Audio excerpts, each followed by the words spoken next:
I am left scratching my head trying to figure out what happened with silver's price today. We'll try to make sense of it in this video as we also talk about gold and its movement today as we explore.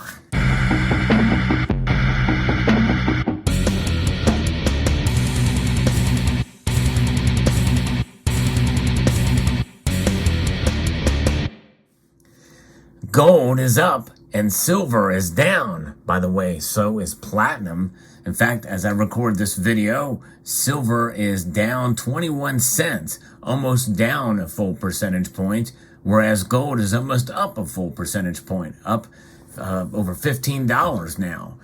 So why is this happening? It's not very often that we see these moves in the precious metals in the exact opposite direction. That leaves the gold to silver ratio at around 78.1. So what's behind all this?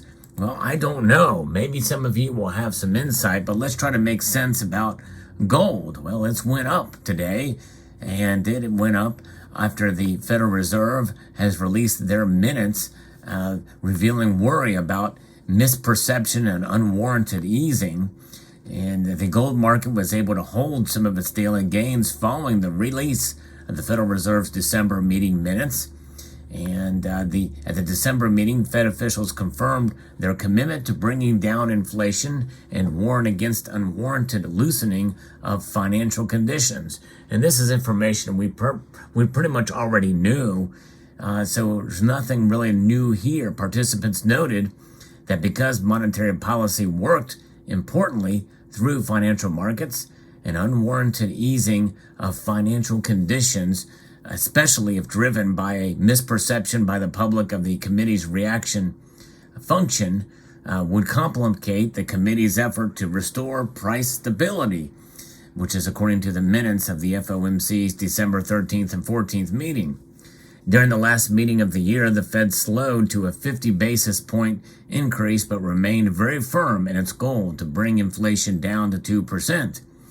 Federal Reserve Chair Jerome Powell also warned the markets that rates are not at a restrictive enough level and will have to stay higher for longer.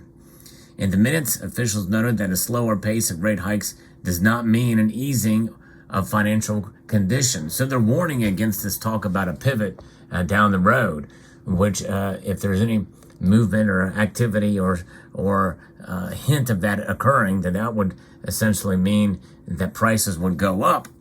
And so I think in some ways that would make sense that the precious metals would go down. But I'm going to stop, and then we're going to come back to that in a moment because I'm going to talk a little bit about the dollar index. The dollar index is actually down. And what usually happens when the dollar index moves in a certain direction? Well, if the dollar index goes down, that is a weakened dollar, and that means precious metals should go up, both gold and silver. Well, gold reacted to that.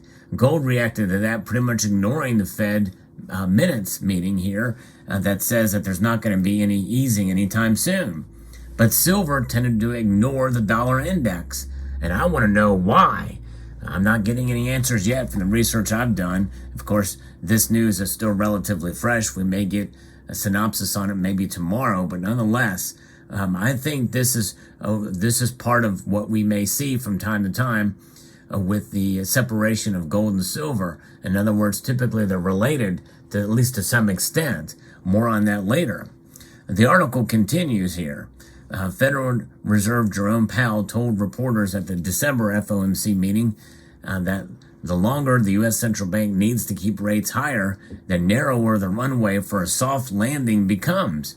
I don't think anyone knows whether we're going to have a recession or not, and if we do, whether it's going to be a deep one or not. It's just not knowable, Powell said.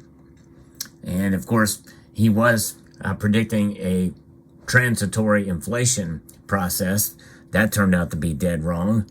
And so he's being very cautious in his language here. The latest medium forecast for 2023 shows that rates could go up to 5.1%, with the Fed also looking for a real GDP to come in at 0.5% in 2023, and the PCE inflation to slow to 3.1% in 2023.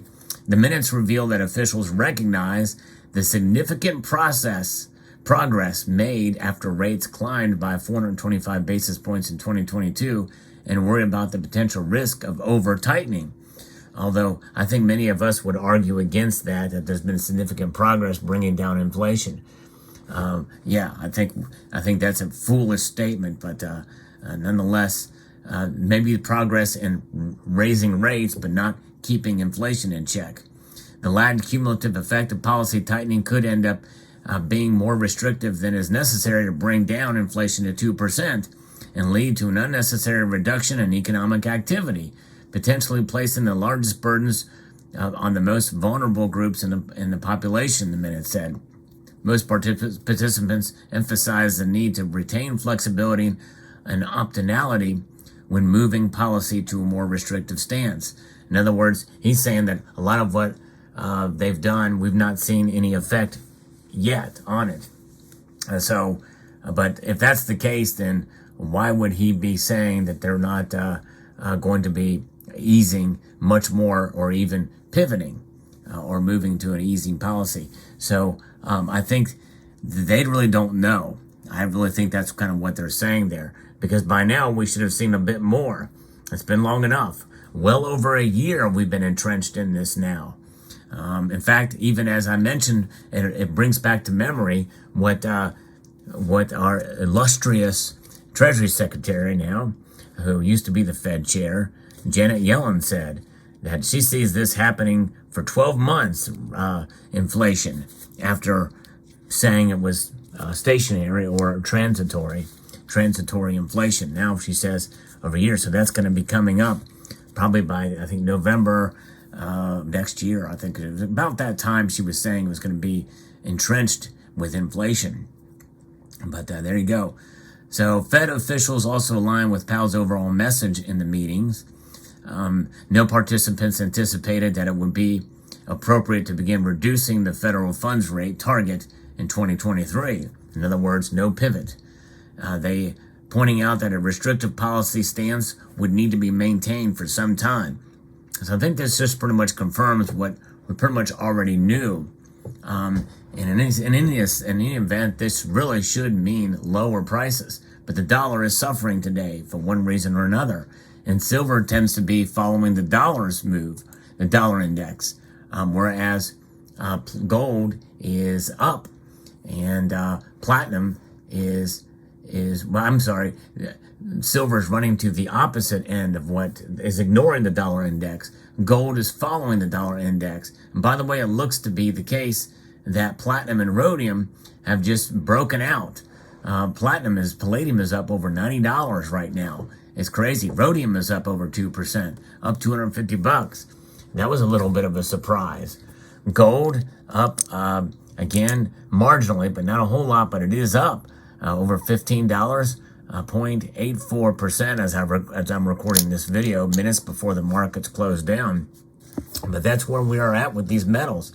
It's hard to figure out. It's hard to figure out why silver would go down even though the dollar index is down, unless they are just ignoring it and following what these notes said, which is pretty much what we had already had in mind. This is an anomaly. This is something I cannot explain. And if you know of any insights or read any articles or anything, let me know. But I've done some research on this, admittedly, not, there's not much information out there that I've been able to find on why silver is down and gold is up. This does happen from time to time. What is the lesson we can learn from this? I think it's an important one. And that is, there are times when silver and gold are going to react and move in opposite directions. Now, obviously, that's been the case for the last couple of years, hence why the gold to silver ratio has been so wide.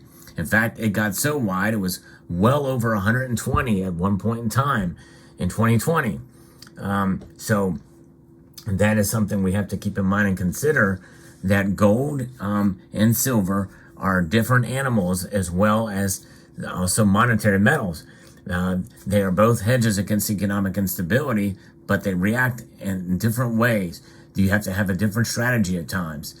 Today is a day of seeing this work itself out with the differences between gold and silver. What are those differences? Gold is stored, it's held. It is not consumed for the most part. Now, there are exceptions. It is used in science and technology, and that part of gold, which is very small amounts, are certainly not recovered. I'm not saying they're not recoverable, but they're not recovered, at least as of this point. Silver, there's a lot more silver out there that's not recovered, that's consumed, and essentially not tracked. I mean, it's out there in electronics and landfills and the like, and it's not really worth to recycle. It's not that it can't be done, and they'll develop technologies and ways to be able to do it more efficiently. But silver is seen much more as a commodity these days. It used to be that silver was a dual metal, and you thought about half of it being used for industrial sectors and half of it being used for investment purposes or for stacking. It's no longer the case. It's about 25 to 27% utilized for stacking. The rest of it is used for jewelry, silverware, and industrial applications, biomedical, and the like. And those are commodity attributes that the metal has. It has a dual role, and that duality is something that is unparalleled with any other metal because of the diverse uses that silver has. So there you have it. There's your market update, a market update that provides no answers as to why silver fell, other than that it is just following what the Fed has said. But that's only a theory of mine. I can't say exactly what's happening there, but a very strange day for the metals markets indeed. So there you have it. A good opportunity if you want to buy, by the way. If your budget allows it, it might be a good day to buy. Because I think that we're going to see more up days than down in 2023. That's just my feeling. Let me know what your thoughts are. I'd like to extend a multitude of gratitude to all of you for taking the time to watch this video, and to encourage you to please rate. That means press that thumbs up button for those of you in Rio Linda. Share this video, comment, and subscribe.